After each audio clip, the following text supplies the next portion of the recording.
श्री राम जय जय राम। आचार्य ग्रंथ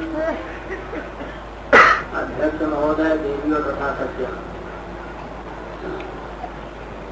बड़े महत्वपूर्ण विषय पर विचार चल रहा है। गोहत्या बंदी का सवाल, भारत में गोरक्षा का होना देश के लिए जीवन मरण का प्रश्न।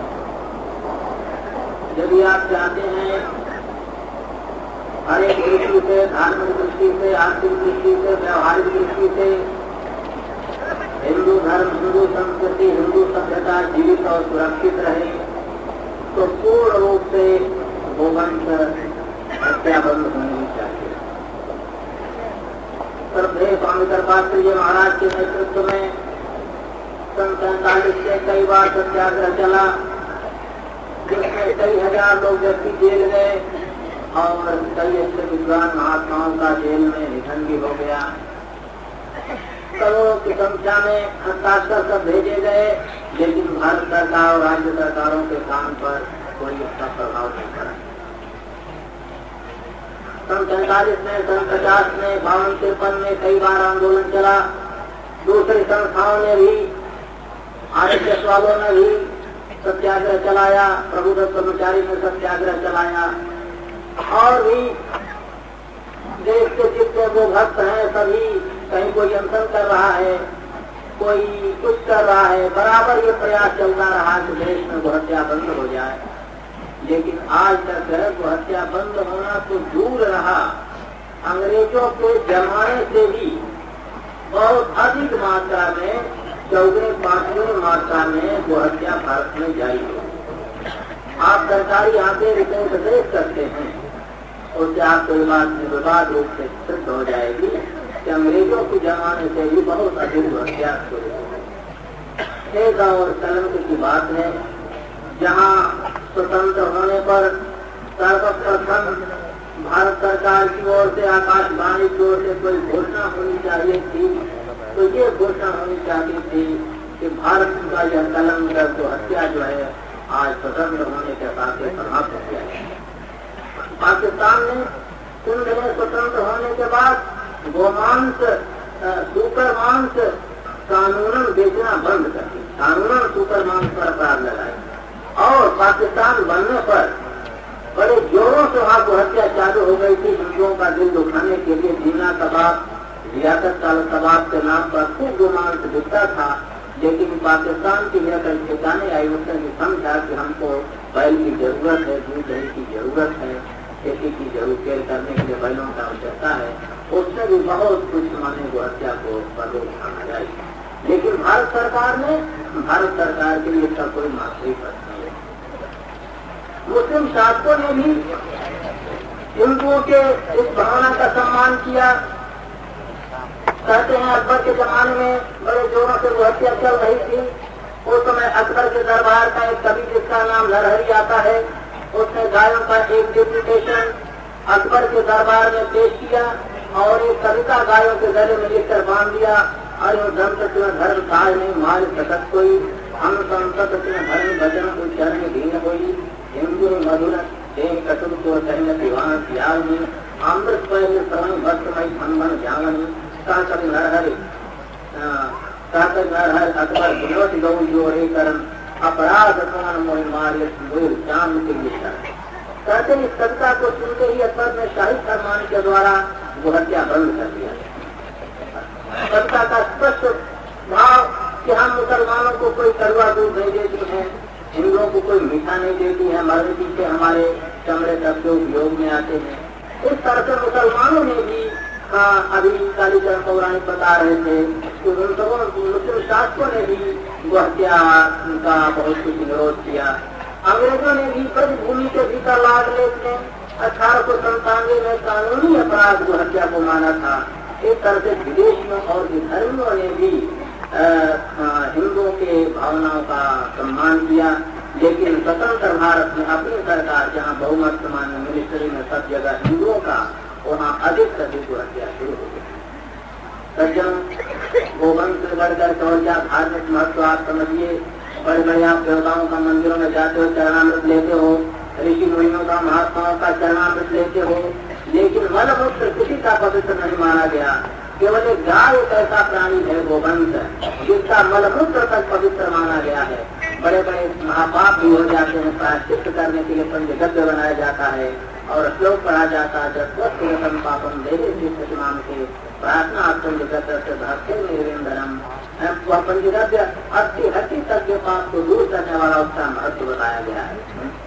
आप सोचिए, कोई भी शुभ कार्य होता है, पहले गोबर का चौका की आवश्यकता पड़ती है, वो पूजन होता है सर्वत्र। भगवान के स्तुति की बड़ी महिमा सब पूर्व वक्ताओं ने कहा, विशिष्ट के दर्शन होगा। तो इस तरह से सदा ही भारत में सदा से हिंदू गोवंश का पूजक है, और स्वप्न में भी कोई आस्तिक हिंदू नहीं चाहता कि जो हत्या जारी रहे। कुछ मुट्ठी भर गुमराह लोग ऐसे ही हैं जो जिनके कुछ जिद के कारण ऐसा चल रहा था। दिवंगत आत्मा पंडित नेहरू एक बार मध्य प्रदेश की दिशा गए थे। आलोचना करना कोई खुशी की बात नहीं समझ रहा हूँ, प्रसंगवत बात कह रहा हूँ। एक बार दिशा गए थे तो वहाँ कुछ लोगों ने हमारे नेतृत्व में वहाँ वो मक्खन दूध दही लोगों ने उनको भेंट किया था। हम भी थे। कहा गया साहब जो हत्या बंद होनी चाहिए, पर्चे नोटिस छापते दिए गए, बहुत कुछ जा करके एक जनरल सभा में कहा। कुछ लोग जो हत्याबंदी के नारे लगाए, बड़े अच्छे लोग थे, समझदार थे, मालूम पड़ता रामराज के लोग थे, संघ थे। लेकिन हम कैसे वो हत्या बंद कर सकते हैं जबकि देश में एक जात गोमांस खाने वाले? तो कितना गलत तर्क था। नेहरू के लोगों की जितनी प्रशंसा की जाए देशभक्ति के लिए सब कुछ छोड़ी, लेकिन वो वंश के लिए नेहरू एक निर्दयी वास्तव में सिद्ध हुए। तो जरूरत इस बात की है संगठित होकर के एक ऐसा प्रयास हो, शांतमयी आंदोलन। और भाई हम तो अपना विचार तो कहते ही नहीं, शांतिपूर्ण बातें न सुने कि हमने कोई सभा का वो नहीं कह रहे थे, हम अपनी कि बिल्कुल संभ्याल से क्रांति करनी चाहिए, जिससे पूर्ण रूप से हत्या बंद हो। इसके लिए हमारे जीवन भर का सवाल है कि चाहते हो तो धर्म सुरक्षित रहे, तो फिर और क्या हो सकता है? आपको मन में इतना अच्छा है। तो सज्जनों, क्या कहें, बहुत लंबे जो है भाषण हो सकते हैं और होंगे। सवाल यही है, वो हत्या बंद होना चाहिए। एक बार राजा महेंद्र प्रताप से हम बातचीत किए थे। हमने कहा मुस्लिम राष्ट्रों में गोवंश के संबंध में क्या धारणाएं हैं। उन्होंने कहा शाहबान हुजा ने एक बार हमसे बातचीत किया था ईरान में, तो कहता था हमारे कुरान शरीफ में इस्लाम धर्म में भी वो कभी जायज नहीं है, अनिवार्य नहीं है। तो इस तरह से केवल एक राजनीतिक स्वार्थ के लिए, राजनीतिक प्रभुत्व के लिए कुछ लोग जो जिद्दन वो हत्या चालू कर रखते हैं, उनको समझा बुझा करके जिस तरह से बड़ी उपायों के द्वारा हत्या का आवश्यक है, इसके लिए माने सिर्फ तैयारी होनी चाहिए। और जैसा भी प्रस्ताव में सब सारा होगा, देश की अवधि होगी, लेकिन इसको अब राजनीतिक को पहलू भी नहीं बनाना चाहिए। बहुत से संस्थाएं, जनसंघ वगैरह, हिंदू सभा वगैरह जो है, अवसर पर जब चुनाव का प्रश्न आता है कहीं हत्या बंदी की वो आवाज नारा लगाते हैं। लोग समझते हैं कि उसको वोट लेने का साधन मान लिए हैं। इस तरह से सब मतभेदों को बुला करके एक दृढ़ संगठित ऐसे मत होकर के सभी संस्थाओं के द्वारा सभी आर्थिक धार्मिक हिंदुओं को संगठित होकर के ये नहीं, कितने मुस्लिम भी इस पर सहयोगी है, बाद उन्होंने चंदा भी दिया है, हृदय से चाहते भी हैं, ताकि हम विद्रोही चाहते थे, कहते थे। यदि हिंदू चाहता है जो हत्या बंद हो तो सरकार को हत्या बंद करनी चाहिए। और कई बार आंदोलनों में इसके मुसलमानों ने, समझदारों ने चंदा भी भेजा। तो इस तरह से ऐसा प्रयास करके इस समस्या को दूर कर देना चाहिए। अत्यंत संक्षिप्त शब्दों में हम ये अपना प्रवचन समाप्त करते हैं।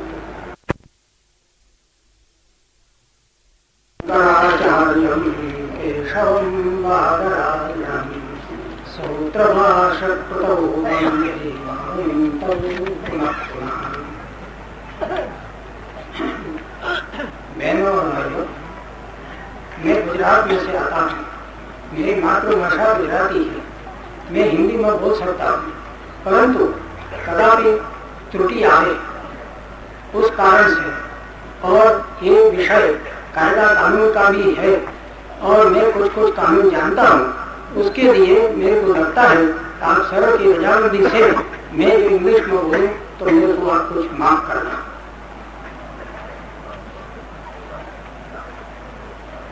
योर होलीनेसेस श्रीमद जगद्गुरु द्वारिका पीठाधीश्वर श्री पुरी पीठाधीश्वर श्री ज्योतिर्मठ पीठाधीश्वर, ladies and gentlemen, we all know that cow killing is very sacred to us all Hindus. It must be prohibited. And all over the country there is a great cry for stopping this slaughter of cows. For that, I think instead of beseeching the government all the while, which does not heed, we should take this matter in our own hands. And that was how it was done in Saurashtra when I was legal remembrance of there. At that time, Sri Devar Bhai was the chief minister. He belongs to the Congress, and yet he asked me to prepare a legislation because I was legal remembrance of them.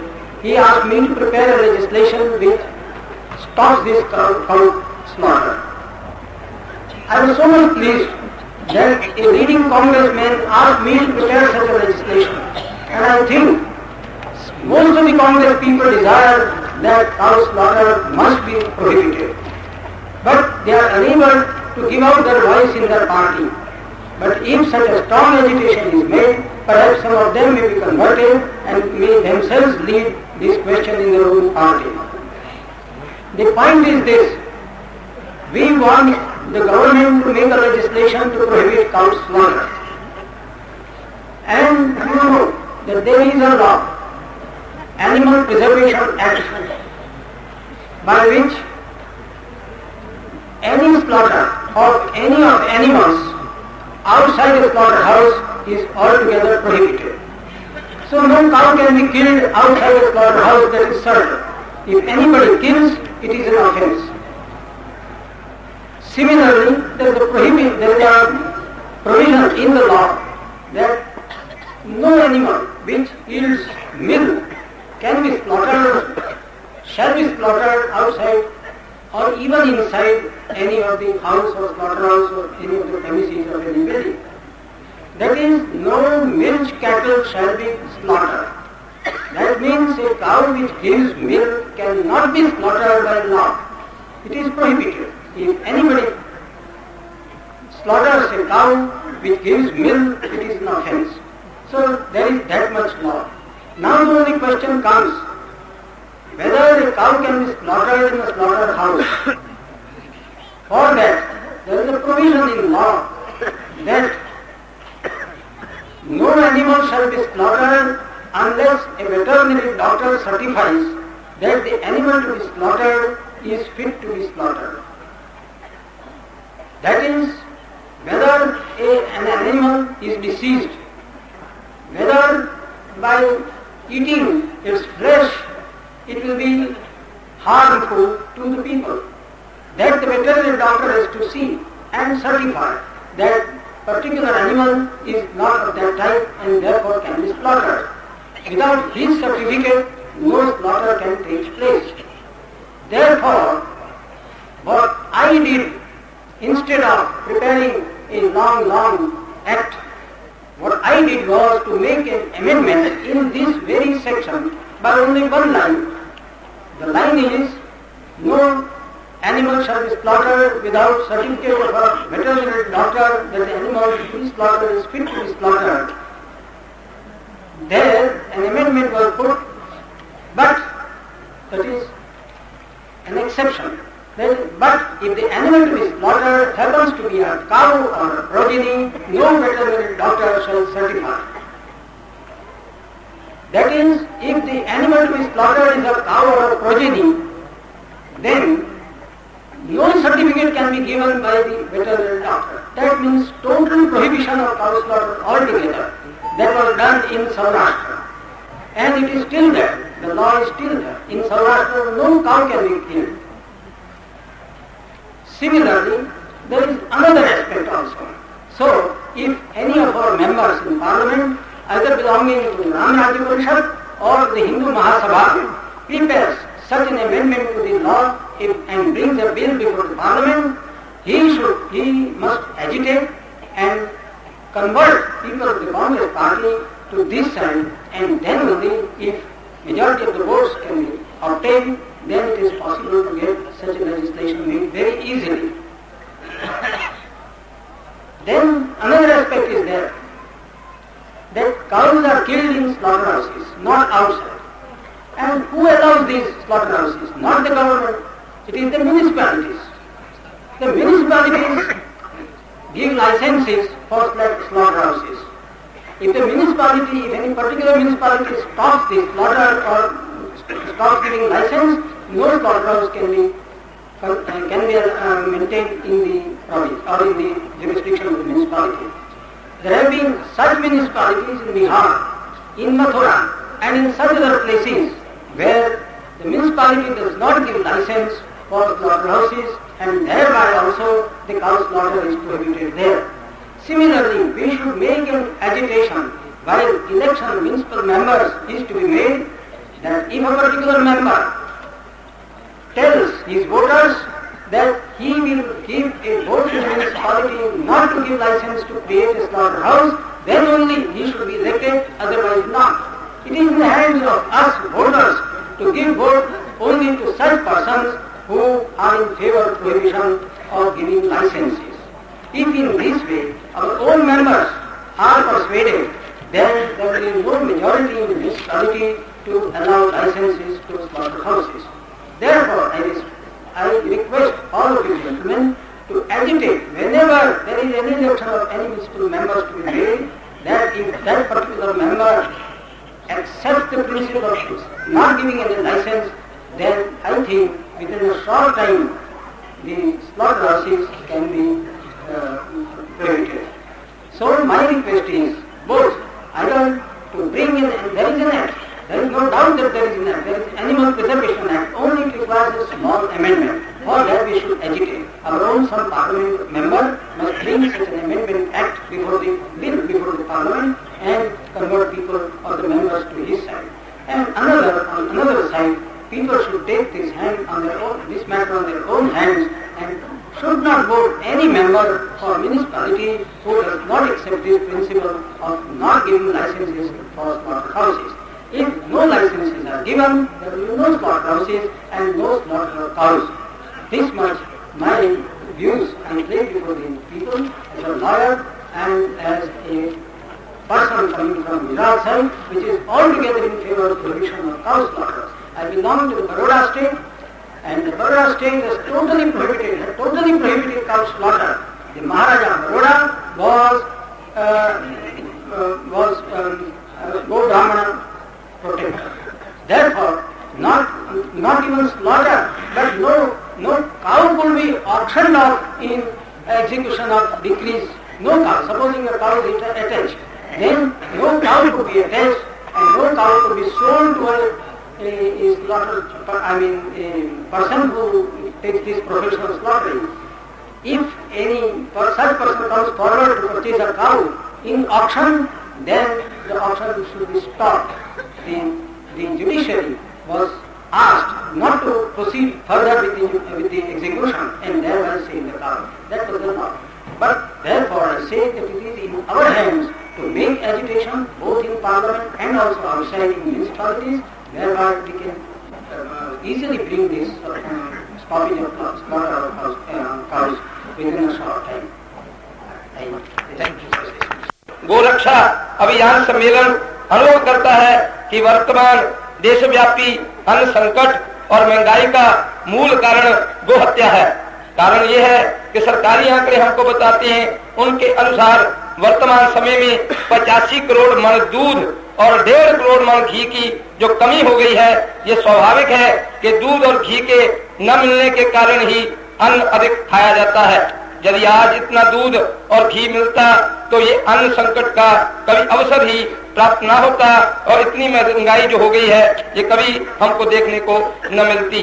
और साथ में ये भी बात है कि इसके साथ साथ खाद और की कमी भी हुई है, बैलों की भी कमी हुई है, और ये एक भारी कमी है जो कि हमारे देश के धन में आई है और हमारे देश को हानि पहुंचा रही है।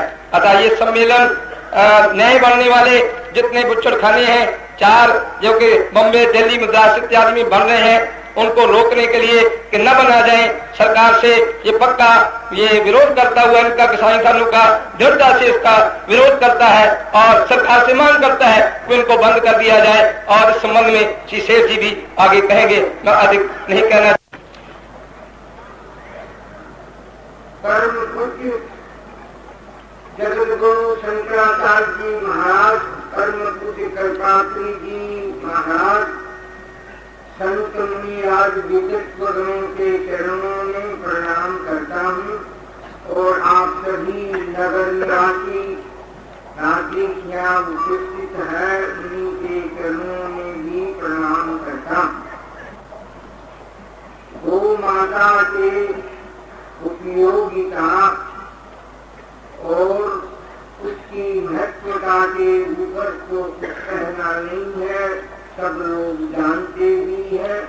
यहाँ तक भी कहा गया है करके कि देवी देवता उसमें निवास करते हैं। ये तो हमारे शास्त्रों की बात है। अभी यूरोप के अंदर में गौ माता के दूध का रिसर्च वैज्ञानिक लोगों ने किया, जिसके अंदर में वो लोग कहते हैं कि इस और दूसरे दूधों में, दूसरे जानवरों के दूधों के अंदर में संख्या की मात्रा पाई जाती है।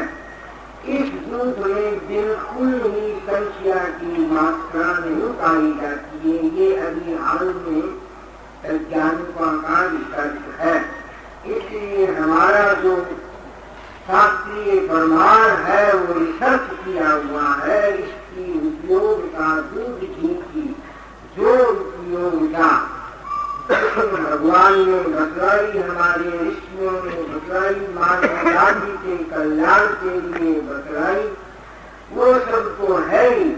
लेकिन इसके बाद में भी ये जो गौ माता की संतान के जरिए ही तो सारा अन्न भारत में पैदा होता है। आज तो कुछ ये ट्रैक्टर आए हैं, वो कितने आए हैं मामूली, उसके मूल सिद्धांत को, सारी संस्कृति को नष्ट करना है। आप गंभीरता से देखेंगे तो ये सब काट कर खाने का इनका प्लान है और ये ट्रैक्टर खड़ा करके वो ही भौतिक बाद में चला जाने का इनका प्लान है। तो इसमें धर्म की, अर्थ की, काम की, मोक्ष की, सभी की रक्षा का सवाल उत्पन्न होता है। और ये सवाल उत्पन्न नहीं होता है, हम जिस माता का दूध पी करके और हमारी संतान वृद्धि करती है और उसका तमाम मनुष्य जाति, हमारे भारत की तमाम मनुष्यता उसके उत्पन्न हुए नाद से हम जीवित रहते हैं। तो ये कृतज्ञता और कृतज्ञता का सवाल भी हमारे ऊपर पैदा होता है। तो ये बड़ी भारी विषमता की बात है। तो अब सवाल तो ये है कि ये आखिर में बंद कैसे हो, ये गो हत्या बंद कैसे हो। घी मिलना बंद हो गया, दूध मिलना भी बंद हो गया और कितनी बातें होगी खराबी की, वो तो नजर सैंपल नजर आ रहे हैं आपके सामने। जो कितने शहरों के अंदर में अनाज के बारे में ये जो लूटपाट हो रही है, अनाज भी नहीं मिलता है आज खाने के लिए। अमेरिका से 46 करोड़ मन और 43 करोड़ अमेरिका से 3-4 करोड़ और दूसरे मुल्कों से इन 6 महीना के अंदर में अनाज इम्पोर्ट हुआ है। वो जुलाई से चला था तो फरवरी तक आएगा।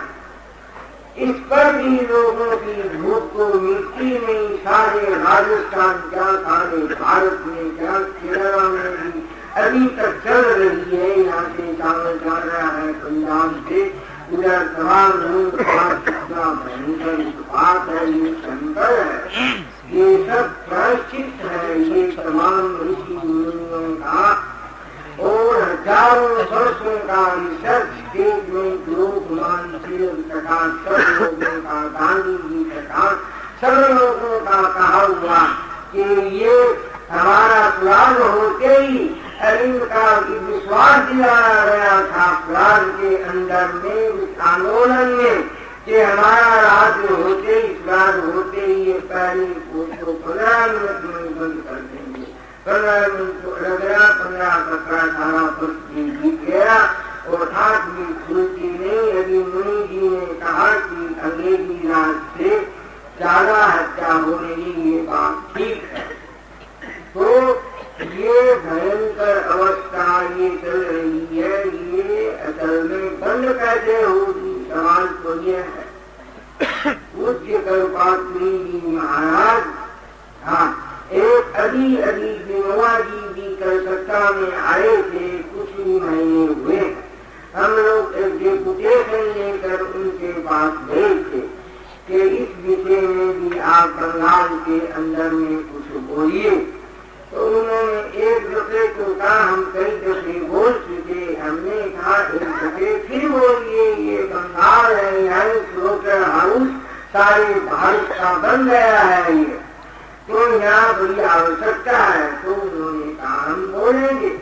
श्रीमंत लोग और भी कई फूल गए थे उसमें डेपुटेशन में, तो 3 रोज बाद ही 10,000 बंगालियों की मीटिंग थी, उसमें बड़ी सुंदर स्टेटमेंट उन्होंने की जो आज तक भी शायद भी किसी ने की होगी। उस स्टेटमेंट की हमने कापियां छपाकर पूरी हिंदी और अंग्रेजी के अंदर में और तमाम पार्लियामेंट के मेंबरों को भेजी, विधानसभा के लोगों को भी सारे भाषण भेजी।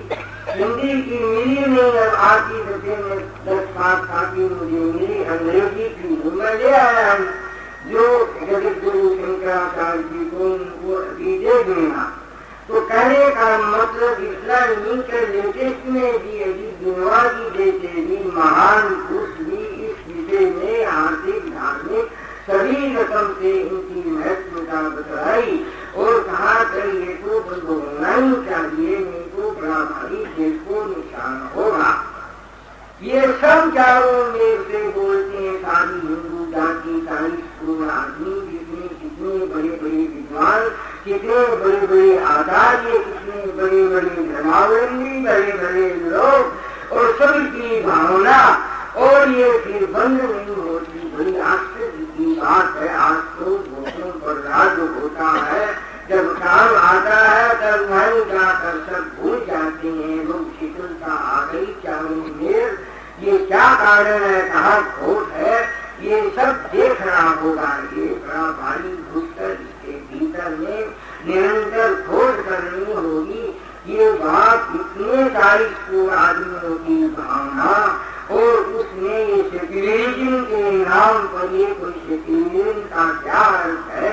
जहाँ 10-15-20% आदमी चाहे सो और बहु बड़े भारी मत के ऊपर अपनी गलत मत को विभाग करते हैं और उसकी रक्षा सरकार करती है वोटों के लालच में, और सारे हिंदू संस्कृति को एक दफे में तो आप कह देंगे हमारे प्रधानमंत्री जी 60 कलकत्ते में अभी आए थे और पंडितों की सभा थी, बड़े बड़े पंडित थे और वो सब काश्मीर से जाकर आए थे। बाद में कोई प्रधानमंत्री हुए, अपने कैबिनेट के मिनिस्टर थे और काश्मीर से जाकर आए। तो आकर पंडितों ने मुझे भी कहा कि आपको भी कुछ बोलना है उस सभा में।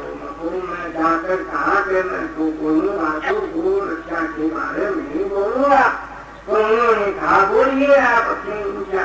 तो मुझे एक और भी सभा में एक्सरसाइज करना था, बीकानेर महाराज आए थे, वहाँ से काम पूरा कर मैं गया तो सभा जोर शोर से चल रही थी, लेकिन शास्त्री जी का भाषण शुरू नहीं हुआ। हुआ पूरा सुना भाषण हिंदू धर्म का, सनातन धर्म का उन्होंने गीत भी गाया और कहा संस्कृत का सब जगह प्रचार होना चाहिए, सब कुछ ठीक होना चाहिए। काश्मीर में जाकर आया हूँ सर और पंडितों की आशीर्वाद से मुझे सफलता मिल गई। ये शब्द भी उनका बड़ा अच्छा था। और जब उन्होंने भाषण खत्म करते ही कहा कि मैं तो जा रहा हूँ, मैं तो एक दूसरे मीटिंग में मुझे तुरंत ही जाना है इतना। वो कह इसके बीच में वही पंडित जी थे आकर मुझे कान में कहा कि आप इस विषय में सभापति जी ने कहा है कि गोरक्षा के इस विषय में आप मत बोलिए। तो मैंने कहा मुझे बोलने का शौक नहीं। तो बोले अच्छा बोलिए। तो जैसे ही हड़बड़ाहट में वो देखे वो टाइम भी नहीं थे, मैंने हड़बड़ाहट में उनको कहा आपको धन्यवाद है और आप ऐसे लोग आए, शास्त्री जी नंदा जी आए और ये अब सवाल ये समय आ गया है ये हिंदू धर्म की, ये सनातन धर्म की या ये आप जो ये सब संस्कृत की ये सब ये एक ही सब होते एक शाखा है, इसमें एक गौ माता का भी ये सब एक ही सिद्धांत है। तो समय आ गया है, अपना राज है, सब विषयों की रिसर्च है, ये तो तुरंत ही बंद हो जाना चाहिए। और मैंने बुराई करे शब्दों में भी हड़बड़ाहट की, उसने कहा अगर ये नहीं होगा तो इसका परिणाम भूमिकरण है और ये नेचर में दंड है और ये कृतज्ञता का सवाल है, ये भी कह दिया तो ये भोगना पड़ेगा। और इस तरह कह को आकर कर थोड़ा धन्यवाद देकर पंडितों की इच्छा की दिल्ली में कोई बड़ा पुस्तकालय तो पुस्तकालय संस्कृत को उनको 5,000 का जिक्र कर दिया और वो उठकर चले गए और सभा खत्म हुई। सब लोगों के भीतर में हंसता जितने पंडित थे मैं गया और सबने मुझे बुरा धन्यवाद किया क्योंकि उनके मन में वो भावना थी, कोई नहीं कह सकता था। तो मेरे कहने का मतलब ये है कि आप ऐसी आशा रखते हो इस सरकार से वे आदमी भले हैं, इसमें शंका नहीं। शास्त्री जी और नंदा जी ईमानदार आदमी है, इसमें फर्क नहीं, लेकिन वो जिस सिस्टम में जकड़े हुए हैं, जिस ऑर्डर में जकड़े हुए हैं, चारों में से घिरे हुए हैं, उनसे कदापि आशा नहीं रख सकते। उनसे आप चाहे जितना मिलन करो, चाहे जितना बात करो, सब करो, आश्वासन चलता रहेगा लक्ष्मी, लेकिन ये कभी भारत सरकार ये सरकार को हत्या बंद करेगी, इसमें संख्या मत समझिए आप। शरणानंद जी महाराज जो प्रजाचक्षु है वो अभी वृंदावन में सम्मेलन हुआ तो मैं तो राजधानी से कहा वो कलकत्ते में आया तो उनसे मेरी बात हुई, हमने उनका 4-5 सम्मेलन कराया था। तो बात में एक रोज कहा नहीं, हमने तो वो भाषण में उन्होंने वहाँ बुलाया और उन्होंने कहा कि वो हत्या बंद करानी हो तो सरकार को बदल दो और अगर गोरक्षा करानी है तो व्यापारियों को बदल दो। तो उन्होंने 2 शब्दों में ये सार बताया है, उनका अपना अपना अलग अलग मत है, तो भी इसमें ये सुराग से भी बड़ा प्रॉब्लम है। सुराग के अंदर में बड़ी भारी त्याग करनी पड़ी थी, बड़ा भारी सैक्रिफाइस बलिदान लोगों का, 1000 लोगों का बलिदान देना पड़ा था। आज उसका फल को कोई दूसरे लोग भोगते हैं, लेकिन बलिदान इसी नगर के अंदर में 1000 दूसरों ने जलियांवाला बाग के अंदर में वो बलिदान दिया था। उस वक्त में अंग्रेजों का बाप उस गोलियों के शिकार होने से 1000 लोग और अंग्रेजों का बाप का घड़ा भर गया था और सब जाकर यहाँ के देश के लोगों का कॉन्शियसनेस हार्ट जल उठा और चारों में प्रेरणा चली, आंदोलन जोर भरा, चारों में काम हुआ और तब जाकर के इंटरनेशनल सिचुएशन भी भागते भरोसे ऐसा हुआ। सभी कारणों से देश में स्वराज को हुआ, लेकिन स्वराज क्या, आज हम बड़ी अच्छी बात है, अगर ये स्वराज राम राज में परिणित हो जाए तो कितना आनंद है, स्वराज का कोई ठिकाना नहीं। लेकिन राम राज को अर्ज रहा, आज को अंग्रेजी राज से भी आप देखते हैं चारों में कितना कष्ट है लोगों को, कितनी बातें हैं सारे देश के अंदर में। ये कोई बात है क्या?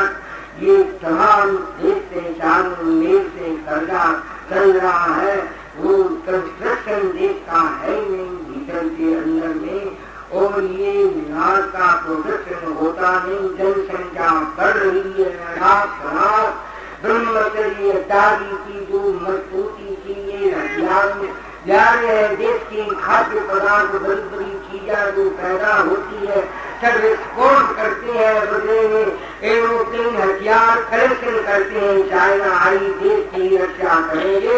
अरे आखिर इन हथियारों को उठाएगा कौन? बोलो भोग भोगते रहो, इंजेक्शन लेते रहो, संतान पैदा मत करो, भोगते रहो तो निर्भर हो जाएगी। उठाएगा कौन हथियारों को? वीर पैदा होंगे वही तो हथियार उठाएंगे। वीर को जन्म से भी आश्रम चाहिए, ये सब ये तो सरकार को पसंद नहीं। अंडा खाओ, मछली खाओ, स्लोगन हाउस खोलो, ये सब से ये सरकार भारतीय संस्कृति का सुधार, कुछ अंधविश्वास उसमें आया है, चमत्कार आया है, वो तो लुटा रही है। लेकिन भारत की संस्कृति बड़ी होती है, बड़े बड़े लोग ये थोड़े हुए हैं, इसमें कोई समझा नहीं। तो कल महाराज ने गीत में मैं कह देता हूँ, कल जगत गुरु आचार्य ने इस मार्केट की बात कही थी, लोगों की तरफ को बढ़ाया। लोग कहते हैं कि एडजस्ट करो, सोशलिज्म से करो, कम्युनिज्म से करो, फलाने से करो, दूसरों से करो, तो करें जिससे जिसमें सुख होगा उनका कहना ठीक। अरे करने की आवश्यकता ही नहीं है एडजस्ट। हाँ, एडजस्ट की आवश्यकता है। सोशलिज्म कोई उड़कर आया है क्या? समाजवाद कोई उड़कर आया है क्या? कम्युनिस्ट कोई उड़कर आया है कि हिंदू धर्म के अंदर में जो सोशलिज्म भरा है सुंदर, वो सारे जगत में नहीं है। उसने लिखा वसुदेव कुटुंबकम, तुम श्रीमंत लोगों को कहा है तुम यज्ञ का शेष का भाग खाओ, जो कुछ बन से वो सब खाओ, तुम्हारा कोई ही नहीं है। लेकिन वो हुआ यहाँ कहाँ गड़बड़ हुई है, हुआ अप्लाई नहीं हुआ। उस वक्त के जमाने में जरूरत भी नहीं थी, आदमी थोड़े थे, संख्या थोड़ी थी और धर्मराज चलता था। लेकिन आज संख्या बढ़ गई, वो जरूरत थी, वो मास अप्लाई नहीं हुआ, वो सिद्धांत थे, वो व्यक्तिगत सिद्धांत में रहेंगे। एक लोग हाई क्वालिटी के हुए कोशिश में नहीं हुए। जरूरत है मास अप्लाई की, वो सिद्धांत है। मास में कैसे लागू, साधारण जनता के अंदर में एक सिद्धांत होते हैं, वो सब तो एडजस्ट करने की वो बात है। आपके युग परिवर्तन कर रहा है, ये युग एक युग आता है 100 वर्ष से, 4 वर्ष से, 20 वर्ष से, तो युग चल रहा है सोशलिज्म का। हमारे अंदर वो बात वो लेकर से लगाया है, कोई कम्युनिज्म चलता, उनमें सुख नहीं है, दुख भी है, सुख भी है, सब है, शांति नहीं है। तो हमारे अंदर में जो सिद्धांत है हिंदुइज्म के अंदर में, तो हिंदू सोशलिज्म की सरकार है, परंपरा आगे की जो परंपरा इंपीरियलिज्म, जो इंपीरियलिज्म का जो परंपरा है वो सबको बड़े बड़े लोगों को साधना होगा। इस जगत के अंदर में, इस युग के अंदर में वो बातें कर नहीं सकती, जनता ग्रहण कर नहीं सकती, उसके अंदर में नजर नहीं आता। चाहे इनके भीतर में वो कितनी बातें हम सिद्धांतों की, धर्म की सोचने, लेकिन हमारा वो आदरण देखते हैं, हमारे श्रीमंतों का, व्यापारियों का आचरण देखते हैं, आनंदन में जाते हैं, हमारे घर का आचरण, हमारा बर्ताव लोगों के साथ में आचार देखते हैं, धर्मगुरुओं का आचार देखते हैं, इंपीरियलिज्म ठाटवार देखते हैं, तो उनके हृदय में वो सब विश्वास उत्पन्न नहीं होता है, वहाँ तेज उत्पन्न नहीं होता है। तेज चाहिए आज के युग में, तेज निकल चलेगा हिंदू सोशियलिज्म, वो सिद्धांत और उसके भीतर में शाकाहारी समाजवाद होगा, सर्वत्र को हत्या होगी, सर्वत्र शाकाहारी होगा, तमाम लोगों की एकदम से जैसे कृपात्री जी महाराज ने दूसरे से का सब सुखी सबको एक समान वो कहे, ये सब बातें कही। तो इस तरह तो ये बातें ये सिद्धांत को लेकर के हमारी बड़ी बड़ी आकाश चलेंगे और ये असल में वो हत्या का बंद का सवाल है। तो ये हत्या करना होगा और स्वराज्य के ऊपर से ये बड़ा भारी प्रॉब्लम है, स्वराज से ही बड़ा प्रॉब्लम है ये। तो इसलिए ये यूनाइटेड हिंदुइज्म हो रहा है, ये सब सिद्धांत 3-4 हिंदुइज्म आर्य समाज है। एक RSS का गुरु जी है, उसने 25 लाख मेंबर बतलाते हैं, सनातन जनक है।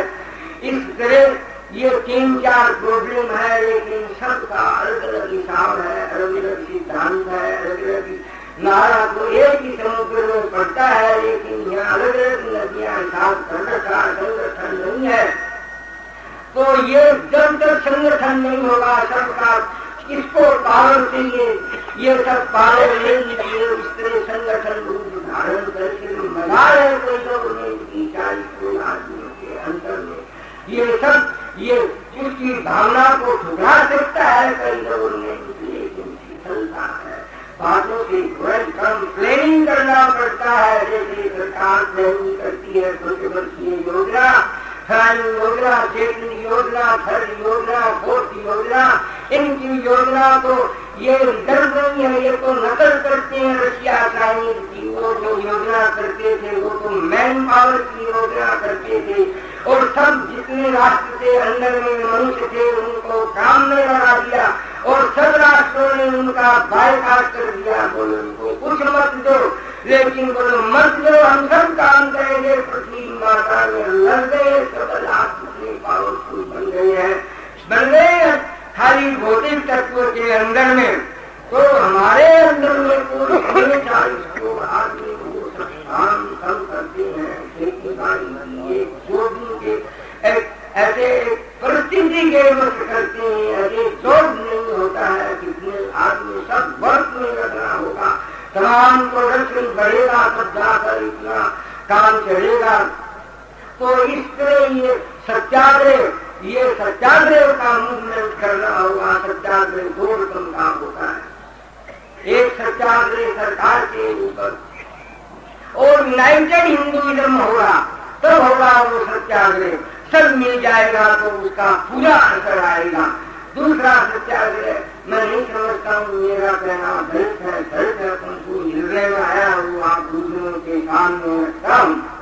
जैसे एक स्कीम ऐसी भी है आकाश में की गई, हम और को क्या करें, ये शक्ति प्राप्त करने के लिए भगवान से उपवास करेंगे, प्रार्थना करेंगे, महीने में 2 करेंगे, 4 करेंगे, 6 करेंगे, और योग भी करेंगे, ये सब भी करेंगे, यही काम की बात है।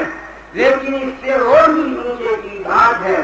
जैसे अभी मुनि जी ने कहा कि भगवान कृष्ण की आराधना करते हैं, लोग हजारों लाखों आदमी मंदिर में रोज जाते हैं, यहाँ जाते हैं, कलकत्ते में जाते हैं और मंदिर में जाते हैं और कलकत्ते बम्बई में तमाम शहरों में जाते हैं, इधर जाते हैं, उधर जाते हैं, इसमें संख्या में लाखों आदमी घुस जाते हैं और वही कृष्ण की गाय रोज करती है, उसका कोई सवाल ही नहीं है, उनकी चेतना ही नहीं है, केंद्र नहीं है उनके भीतर में, तो वो आराधना करती। इनका ये है गंज है उनका, उनकी कारी तो वो गंज है अंदर में। समझ लीजिए करोड़ों श्री कृष्णों को कि भगवान कृष्ण की जब गाय करती है और गाय की इतनी महिमा बतलाई है कि देवी देवता है ही वो सब बात साइंस है। अगर 33 करोड़ देव देवता क्या उसमें साइंस है, शब्दों के अंदर में विज्ञान है, तो फिर वो आराधना कैसी, तो वो सत्याग्रह हो सकता है। हम ये कर सकते हैं आदारी जो जितने धर्मावलंबी आदारी है हिंदू धर्म के, और एक ऐसा सत्याग्रह होगा सरकार को चेतावनी दे करके कि जितने मंदिर है भगवान कृष्ण के, सब मंदिरों के अंदर में हड़ताल होगी, भगवान कृष्ण से भोग नहीं लग सकता। जब भगवान की गाय कटती है तो भगवान के भोग कैसे, भगवान भोग कैसे ग्रहण कर सकेगा हमारे हाथ से। तो हड़ताल होगी चारों तरफ, पंडों को सैक्रिफाइस करना होगा, उनको भी कोई भोग टोक नहीं आएगा। और जब भगवान कृष्ण के भोग नहीं लगेगा तो लाखों स्त्री पुरुष है वो सब हड़ताल करेंगे। सिर्फ जगतगुरु को थोड़ा ही भूख हड़ताल करना पड़ेगा, लाखों स्त्री हड़ताल देंगे। कलकत्ते में बैठेंगे, बम्बई में बैठेंगे, इधर बैठेंगे, उधर बैठेंगे, लाखों सब सरकार का आसन गिर जाएगा। 2 रोज रहेगा, 4 रोज रहेगा, 5 रोज रहेगा, 10 रोज रहेगा, ऐसे ही 15-15, 20-20, 2-2 महीना तक हमारे जेलों के अंदर में तो उपवास चलता है, स्त्रियां करती है कृष्ण मास के भीतर। और फिर भगवान के निर्माण और गौ माता के निर्माण से अक्षर 15 रोज का उपवास तमाम भारत के शहरों में भगवान कृष्ण के अंदर में लाखों स्त्री पुरुष उपवास बैठ गया। वो अपने ऊपर उपवास है, सरकार के ऊपर कोई निर्णय नहीं है। हम भगवान कृष्ण बोलता है कि हम तुम्हारे हाथ का भोग कैसे करेंगे जो गैया करती है, अरे सरकार नहीं मानती, हम भोग नहीं करते हैं तो लाखों स्त्री पुरुष करते हैं कि भगवान भोग नहीं करते तो हम ही भोग नहीं करती है, तो सरकार घबरा जाएगी, भोग किसका लेगी। ये सब होना चाहिए अभी से प्लानिंग, ये सब इलेक्शन के पहले में होना चाहिए, तब इसका आंकलन जुड़ेगा। और एक तो यह सरकार देने का रूप है, दूसरा रूप है 5 लाख आदमी जेल भेजना होगा, बम्बई कलकत्ता इधर उधर ये सब हिंदुइज्म सैक्रिफाइस त्याग करना होगा, समाज के बाकी त्याग बलिदान करना होगा। बाकियों से काम नहीं, इसलिए तमाम सेठों को, श्रीमंतों को, ये धन श्रीमंत जो राजी हो रहे हैं, आज धन के फंदे हैं, वो सब के चारों में पकड़ धकड़ हो रही है। राजा गए, महाराजा गए, और सेठ महाराजा गए, मारी आ गए, अंग्रेज गए, और सेठों की बारी आ गई है, जितना है तो सेठ जाइए, और नहीं तो ये सरकार सेठों को भी खत्म करने वाली है। और इसमें कोई बात नहीं है, जनता का युग है, जनता का राज आएगा, सर्वत्र हैप्पीनेस होगी। ये वैक्यूम ये सब जगह एक खरीदा, एक जगह तो करोड़ रुपया पड़ा है, खाने वाला नहीं है, सेठ की हेल्थ खराब है, स्त्रियों का मुंडा धुलाया हुआ है, और एक तरफ लाखों हजारों आदमी भूखे मर रही है, हिसाब नहीं है, झूठा बढ़ता तो बढ़ जाकर सारा छूटने वाला नहीं है। मध्यम श्रेणी के लोगों का एक लड़की का शादी करे तो लड़कियां 20-25 वर्ष की बेटी है, जाओ 20,000-25,000 रुपया साधारण आदमी कहा से जाएगा। तो ये जो स्थिति भयंकर हो रही है, ये ठहरने वाली नहीं है, ये बड़ी गति से बदलने वाला है, क्रांति होने वाली है। तो गौ माता के निमित्त चेतना हो तो चेत जाओ, और नहीं तो लोग चिता देंगे। मैं ज्यादा समय नहीं ले करके इतना ही बहुत आदर पूर्वक महाराज श्रीमंत लोग, आचार्य देव सब लोग यहाँ एकत्रित है, संत मुनिराज बड़े बड़े अच्छे विद्युत गण आसन का सब देखी है, उनके चरणों में सबको प्रणाम करके अपना स्थान ग्रहण करूंगा। आज के ये जो मंडल है, इस ये जो सम्मेलन किया, उसने मेरा आपने अनेक वक्ताओं के भाषण सुने और अध्यक्ष महोदय के भी भाषण सुने। ये आपको मालूम होना चाहिए कि अध्यक्ष जी, हमारे डोगर जी केवल मात्र भाषण ही नहीं देते, वो स्वयं भी सत्याग्रह में सम्मिलित हुए, और कलकत्ता के सत्याग्रह में हमारे साथ जेल में रहे, और बहुत से सेठ साहूकार जमानत दे दे करके चले गए जेल से, लेकिन कोई जमानत की बात नहीं मानी और बराबर जेल में रहे, बड़ी खुशी से रहे। हम लोग उनके साथ ऐसे सामान्य जीवन था, उस प्रकार का अपना सामान्य जीवन व्यतीत करते रहे। और जब भी मौका होता है, अब भी इनका कहना है कि अगर होगा सत्याग्रह तो हम भी पहुंचेंगे, बिल्कुल आगे आएंगे। ये सदा सर्वदा इनका ऐसा भाव रहता है। तो कहने का अभिप्राय ये है कि जो केवल उपदेश करता है, करता नहीं, उसकी बातों का असर थोड़ा पड़ता है। जो जैसा स्वयं करता है वैसा कहता है, उसके कहने का असर दूसरा होता है। तो इससे आस्तिकों को, सज्जनों को उत्तम ढंग की प्रेरणा लेनी चाहिए और गोहत्या बंदी के लिए, गोरक्षा के लिए कुछ न कुछ करना चाहिए। आखिर कब तक ये टालम टोल करेंगे? भारतवर्ष में अपना राज्य होने पर भी गोहत्या बंद न हो, कितने शर्म। अंग्रेजों के जमाने में हम कह सकते थे साहब हम पराधीन हैं, हम स्वतंत्र हैं, अंग्रेजों का राज है, गोहत्या होती है, हमारे कुछ घर हो नहीं सकता। मुगल साम्राज्य में भी हम कह सकते हैं साहब मुगलों का राज था और हम पराधीन थे, परतंत्र थे, हम कुछ घर नहीं सकते थे, गोहत्या होती थी। लेकिन आज तो आपके शासक कहते हैं कि ये राज्य जनता का राज्य, जनता का राज्य। आज किसी एक राजा का राज्य नहीं, किसी विदेशी शासन का शासन नहीं, आज तो आपका अपना राज्य है। आप अपने बहुमत से जिसको एमएलए बनाते हैं, एमपी बनाते हैं, वही एमपी एमएलए बन सकते हैं, वही एमपी एमएलए जाकर सरकार बनाते हैं। तो आज सरकार कोई अच्छा काम करे तो उसका श्रेय भी आपको, आज कोई सरकार बुरा काम करे तो उसका भी उत्तरदायित्व तो आप करें। जॉन लॉक इंग्लैंड के एक महान राजनीतिज्ञ थे, उनका कहना था स्वतंत्रता बड़ी अच्छी चीज, स्वतंत्रता बड़ी अच्छी चीज, परंतु अगर उस स्वतंत्रता के साथ उसकी सभी बहन सतर्कता रहे तो। अगर स्वतंत्रता की सभी बहन सतर्कता न रही, सतर्कता माने सावधानी, सतर्कता, स्वतंत्र हो लेकिन आप साथ ही साथ सतर्क हो, तब तो स्वतंत्रता कीमती। और अगर सतर्कता न रही, वो स्वतंत्रता मिल गई तो वो स्वतंत्रता अभिशाप है, वरदान नहीं। माने सतर्कता के बिना स्वाधीनता वरदान नहीं है, अभिशाप। भूखों मरने की स्वतंत्रता कोई स्वतंत्रता नहीं, नंगा नाच नाचने की स्वतंत्रता कोई स्वतंत्रता नहीं है, आत्महत्या की स्वतंत्रता कोई स्वतंत्रता नहीं है, शराब पीने की स्वतंत्रता कोई स्वतंत्रता नहीं, भाई बहन की शादी करने की छूट मिल जाए स्वतंत्रता कोई स्वतंत्रता नहीं। तो जहां सतर्कता नहीं है, ऐसी स्वतंत्रता वरदान नहीं है, अभिशाप। आपको स्वतंत्रता मिली, उस स्वतंत्रता के साथ आपको सतर्कता होनी चाहिए।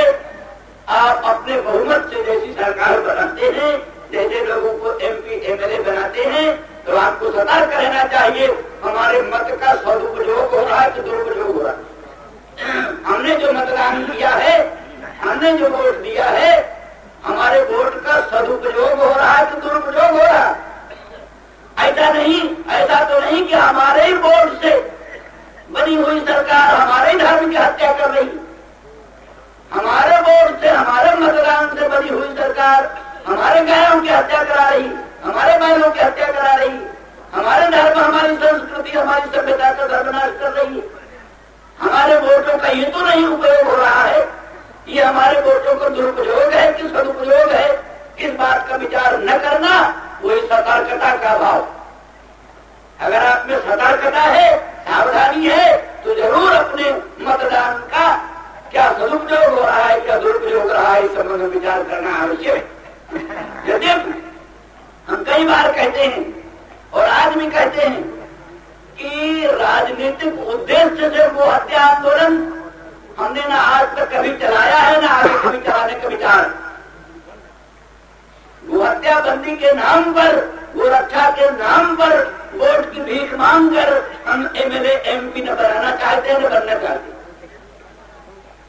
कई बड़े दुर्भाग्य की बात है, हमने एक नेता आज है नहीं, मर चुके, एक बार हमसे कहा महाराज गो हत्या सरकार नहीं बंद कर दी, अच्छा है, अगर गो हत्या बंद कर देगी तो हम इलेक्शन कैसे लड़ेंगे, वोट कैसे मांगेंगे, गो हत्या के नाम पर तो वोट मांगी जा सकती। हमने कहा भाई बड़ी शर्म की बात, तुम ऐसी बात करते हो, बड़े दुख और बड़ी लज्जा की बात है। इसी को सरकार आगे रखती है, सरकार कहती है और कांग्रेसी लोग कहते हैं ये तो गो हत्याबंदी आंदोलन नहीं, गो रक्षा का आंदोलन नहीं, ये तो एक प्रकार का राजनीतिक चर्म, ये तो केवल राजनीतिक स्वार्थ सिद्धि के लिए ये सब आंदोलन होते, ऐसा लोगों को कहने का अवकाश मिलता। इसलिए हमने कई बार कहा भाई गो हत्याबंदी कस रहे कांग्रेस पार्टी को, गो हत्याबंदी कस रहे कांग्रेस सरकार को, गो रक्षा कस रहे सरकार को हो, हमको नहीं हो, लेकिन किसी तरह से गो हत्या बंद, किसी तरह से गाय बैल की हत्या बंद हो, हमारे देश को ठीक ठीक खाद मिले, ठीक ठीक हल जोतने को बैल मिले, ठीक ठीक बच्चों को दूध दही मक्खन मिले और अन्न संकट दूर हो और नाना प्रकार के जो महंगाइयां और नाना प्रकार के उपद्रव फैल रहे हैं सबका अंत हो। ये क्या कम फल है, ये बहुत ऊंचा फल है। तो ऐसी स्थिति में किसी राजनीतिक उद्देश्य की सिद्धि के लिए नहीं, किसी राजनीतिक प्रयोजन की सिद्धि के लिए नहीं, तो शुद्ध रूप से गो रक्षा के लिए, शुद्ध रूप से गो हत्याबंदी के लिए, जो देश की मांग है, देश के लिए अत्यावश्यक है, जितना आवश्यक रोटी है, जितना आवश्यक पानी है, जितना जरूरी कपड़ा है, उससे भी ज्यादा जरूरी आज गो रक्षा, गो हत्याबंदी। हम कहते इस समय जितना अन्न संकट आया हुआ, जितना भीषण से भीषण प्रकार का महंगाई का भयंकर दैत्य उपाय हुए चला रहा, किसी से कुछ कर धरे नहीं हो रहा, अनेक प्रकार के उपाय किए जा रहे हैं, कोई उपाय सार्थक नहीं हो रहा। समय समय पर भिन्न भिन्न स्थानों में आजकल उपदेश चल रहा है कई पार्टियों का, लूटो और बांटो, लूटो और बांटो, उपदेश पार्टियों की चल रहा है, खुले प्लेटफार्म पर कई पार्टियां उपदेश करती है लूटो और बांटो। तो जहाँ लूटो और बांटो का उपदेश होने लग गया, आप कल्पना कीजिए क्या उस राष्ट्र का भविष्य होगा, उस राष्ट्र की क्या स्थिति होगी। आप इस बात को गंभीरता से सोचें। इस तरह से जहाँ लूटो बांटो के सिद्धांत का विस्तार होगा, खुले प्लेटफार्मों पर से जहाँ एक व्याख्यान होगा लूटो और बांटो, और अन्न की भीषण महंगाई और लूटपाट शुरू हो जाए, गन्ने लूट लिए जाए, घर घर से भी गन्ने लूट लिए जाए, तो वहाँ आप क्या समझते, कोई संशासन, कोई स्थिति। तो ऐसी परिस्थिति में इन सब बातों का दूसरा उपाय है भी नहीं, उपाय एक ही है कि जरूरी है, ये भी आवश्यक है कि हम सब दीनदार ईमानदार बने, सदाचारी बने, सच्चरित्र बने, क्योंकि बहुत सी बातें ये भी हैं कि अन्न की कमी न होने पर भी अन्न की कमी बनाई गई, माने अन्न की महंगाई, अन्न की कमी कुछ बनाई गई भी है, व्यापारियों ने बहुत सा धन छिपा लिया है, माने क्या ना भ्रष्टाचारी व्यापारी और भ्रष्टाचारी सरकारी कर्मचारी दोनों के साथ गांठ, भ्रष्टाचारी व्यापारी, भ्रष्टाचारी सरकारी कर्मचारी दोनों के साथ गांठ से ही अन्न की महंगाई बढ़ रही। हमको मालूम है दिल्ली में गेहूं 12 रुपए मन भी, 15 रुपए मन भी, 22 रुपए मन तो ज्यादा से ज्यादा, वहीं से 10 मील दूर गाजियाबाद में, 20 मील दूर गाजियाबाद में 45 रुपए मन, 50 रुपए मन गेहूं। जो रक्षक है, सीमा रक्षक, नियम है यहाँ से गेहूं बाहर न जाए, दिल्ली से गेहूं बाहर न जाए, बड़ा प्रतिबंध है, पता है गेहूं कितने ही ट्रक जाते हैं गेहूं, और क्यों उसमें लाभ होता है, उसमें सरकारी कर्मचारी भ्रष्टाचारी सरकारी कर्मचारी और भ्रष्टाचारी व्यापारी दोनों के साथ गांठ से बराबर तस्कर व्यापार चलता है। काफी लाभ हो गया, मान लिया थोड़ी देर के लिए 2000 रुपया जुर्माना हो गया, क्या 2000 रुपया जुर्माना हो गया, क्या बिगड़ा, जितने लाखों रुपया कमाया 2000 रुपया जुर्माना दे दिया, क्या बात, वो स्वयं लिया, कुछ उसके आरंभ सरकारी कर्मचारी को दिया, राज पर ये है। आज हमारी सरकार को कम से कम हमारे गृह मंत्री नंदा साहब को तो जरूर प्रतीत हो रहा है कि भ्रष्टाचार दूर करने के लिए सदाचार समिति होनी चाहिए, सदाचार का विस्तार होना चाहिए, साधु संत महात्मा सदगृह सदाचार का प्रचार करें, लोग दीनदार ईमानदार बने, ना भी पुलिस हो, ना भी खुफिया विभाग हो, ना भी कोई कानून का डर हो, तो भी ईश्वर को डर करके, धर्म को डर करके पाप से बचो, चोर बाजारी से बचो, घूसखोरी से बचो, भ्रष्टाचार से बचो। ये बिना सदाचार हमको जब तक ईश्वर से डर नहीं होगा, केवल पुलिस का डर, हम किसी तरह से पुलिस के आंख में धूल डाल सकते हैं, अदालत के आंख में धूल डाल सकते हैं, कानून को ठग सकते हैं, कॉन्स्टिट्यूशन को धोखा दे सकते हैं, लेकिन ईश्वर को धोखा नहीं दे सकते, धर्म को धोखा नहीं दे सकते, अपनी अंतरात्मा को धोखा नहीं दे सकते। तो इस तरह से यदि हमको अंतरात्मा पर विश्वास होगा, अपने धर्म पर विश्वास होगा, ईश्वर पर विश्वास होगा, तो पुलिस ना भी होगी, खुफिया विभाग ना भी होगा, अदालती डर ना भी होगा, तो भी हम चोर बाजारी से बच सकेंगे, घूसखोरी से बच सकेंगे, भ्रष्टाचार से बच सकेंगे। तब ऐसे भीषण भीषण अन्य संकट खत्म हो सकेंगे, तब ऐसे भीषण भीषण महंगाई के उपद्रव खत्म हो सकेंगे। ऐसे ही पाप जो बढ़ता है, पाप बढ़ता है तो बुद्धि भ्रष्ट होती है, बुद्धि भ्रष्ट होने से चोर बाजारी सूझती है, घूसखोरी सूझती है, और क्या शराब पीना सूझता है, नाना प्रकार के जितने खुरापाते हैं सब सूझती है। तब जब पाप बढ़ता है, और जब हमारे मतों के, हमारे मतदानों के आधार पर हमारे देश में गोहत्या चलती है, गोहत्या बढ़ती है, गाय बैल काटे जाते हैं, 12-12 करोड़ रुपए के भयंकर भयंकर कतल खाने बनाए जाते हैं, मशीनी कतल खाने बनाए जाते हैं। अंग्रेजों के जमाने से भी 4-5 ज्यादा गाय काटी जा रही है। तो ऐसी परिस्थिति में उसका पाप की फल हम करा फल। अंग्रेजों का राज्य आज नहीं, मुगलों का राज्य आज नहीं, आज हमारा आप का राज्य है। हमारे आपके राज्य में धर्म होगा तो हमको आपको उस धर्म का भी श्रेय मिलेगा।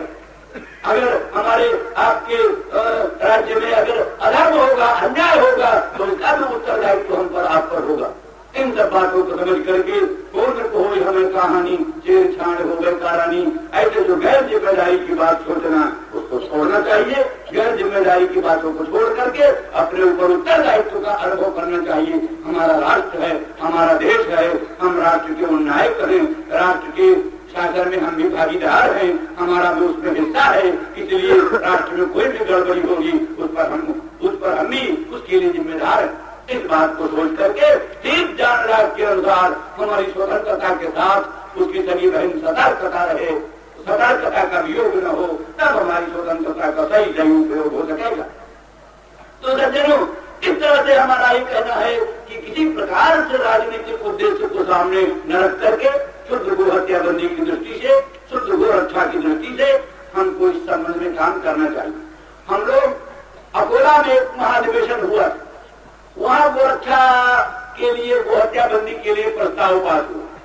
वहां भी हमारे श्री जोगड़ जी अध्यक्ष थे और उनकी बड़ी अभिरुचि थी। उन्होंने कहा था कि जब मौका होगा तब हम आएंगे।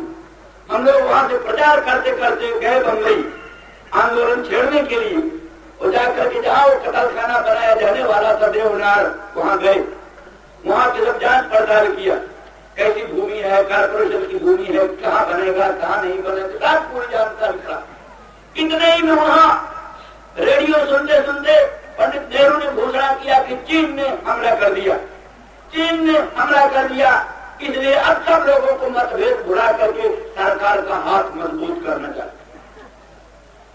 हम लोगों को भी विचार करना पड़ा। यदि हम गो हत्याबंदी चाहते हैं, गो रक्षा चाहते हैं, गाय बैल का कटना एकदम बंद करना चाहते हैं, तो भी चीन का हमला है। इस समय सरकार को परेशानी में नहीं डालना है, सरकार का हाथ मजबूत करना है। क्योंकि अगर चीन चला आएगा, चीन का राज हो जाएगा, तो हम कल्पना भी नहीं कर सकते कभी गो हत्या बंद होगी। क्योंकि वो तो ऐसे हिंसक है। कहते हैं चारपाया के नाम पर कौन चारपाया को नहीं खाते? चारपाई। चौपाया, कौन चौपाया नहीं खाता? चीनी। और चारपाई नहीं खाता चारपाई। चारपाई को छोड़कर कोई चौपाया नहीं, इसको चीन न खाता। मेढकों का आचार, मेढकों का आचार, छिपकली का आचार, छिपकली का आचार, कुत्ते की मांग, विष्ठा से कीड़ा पैदा करके खाती। विष्ठा में कीड़ा पैदा किया, उन कीड़ों का कीड़ों का साग बनाया, रात और कीड़ों का साग आई। तो ऐसी चीज आएगा। अभी तो हमारी सरकार में कितने ईमानदार हैं, कितने दीनदार हैं, कांग्रेसियों में भी कितने सज्जन ईमानदार दीनदार हैं जो सोचते हैं कि हाँ वो हत्या करनी जरूरी। यानी सेठ गोविंद दास और हमारे नंदलाल शास्त्री आदि कई लोगों ने जो वहां प्रस्ताव रखा वो हत्याबंदी का, तो कितने ही कांग्रेसी सज्जन तैयार थे हमको हत्याबंदी प्रस्ताव का समर्थन करें। कितने ही कांग्रेसी सज्जन तैयार, कितने सोशलिस्ट सज्जन तैयार थे हमको हत्याबंदी प्रस्ताव का समर्थन करें। पर कांग्रेसी व्हिप लगा, व्हिप वो चाबुक होता है, नेता होता सचेतक, उसने सचेतक ने कहा खबरदार कोई कांग्रेसी अगर वो हत्याबंदी प्रस्ताव का समर्थन किया। पंडित नेहरू ने अपनी इस्तीफा की प्रस्ताव उतान ली, अगर वो हत्याबंदी प्रस्ताव पास हुआ तो त्याग कर। अब तो जो कुछ हुआ, मेरे कहने का मतलब ये है कि हम कांग्रेसियों में बहुत से ऐसे सज्जन हैं जिनसे हम आशा करते हैं कि वो हत्याबंदी प्रस्ताव से समर्थन करें। लेकिन चीन आएगा तो कौन समर्थन करे? किसी तरह से भी हमको हत्याबंदी की आशा रख ही नहीं सकते। ये समझ करके फिर हम लोगों ने उस समय सत्याग्रह आंदोलन नहीं छेड़ा। वहां के स्पीकर महोदय मिले, उनसे हमने कहा भाई कम से कम जब सभी पार्टियां सारा मतभेद भुला करके सरकार का हाथ मजबूत करना चाहती है तो सरकार को भी चाहिए कि ऐसे समय कोई ऐसा कदम न उठाए जिससे किसी भी समुदाय को ठेस हो। इसलिए ये जो देवनार के कतलखाना बनाने की योजना है या कलकत्ता में डानकुनी स्थान पर जो कतलखाना बनाने की योजना है, इस योजना को कम से कम तब तक स्थगित कर दिया जाए जब तक चीनी मिला। और ये जो 8 करोड़ रुपया के लागत का कतलखाना बनाया जाने वाला है वो 8 करोड़ रुपया इस काम में न लगा करके चीन से मुकाबला करने के लिए वो 8 करोड़ रुपया लगाया जाए, उस काम में लगाया जाए ये 8 करोड़ रुपया। और इस रुपये को क्या कतलखाना बनाने में नहीं लगाना चाहिए। तो इस तरह से उन्होंने बड़ी सहानुभूति प्रकट की, कहा हाँ हाँ ठीक है ठीक है ठीक है, ऐसे ही होगा ऐसे ही होगा। ये सब होते हुए भी अंततः सरकार को जोड़ना कुछ खरीद नहीं।